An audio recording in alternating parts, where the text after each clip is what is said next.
রাজনীতি করতে করতে এত বেশি রাজনীতি করেন না যে ইমানের প্রশ্নে আপনার মধ্যে মুনাফিকি করার মতো চরিত্র এসে যায়।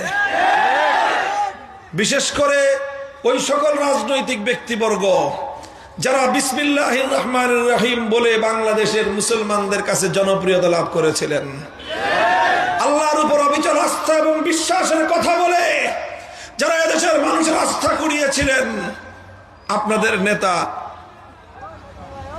মরহুম প্রেসিডেন্ট সাহেব, তিনি তো এই কথাগুলো বলে আল্লাহর উপর অবিচল আস্থা এবং বিশ্বাসের কথা বলে আল্লাহর সম্মান বুলন্দ করেছেন।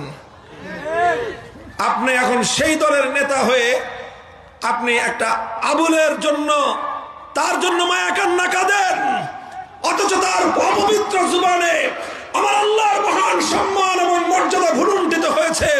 আল্লাহর সম্মান এবং ইজ্জত নিয়ে আপনার কোনো কান্নাকাটি নাই, আপনার মধ্যে কোনো চুল পরিমাণ কোনো ইতস্তত নাই, সেই ব্যাপারে আপনার মধ্যে কোনো ধরনের পরিবর্তন নাই।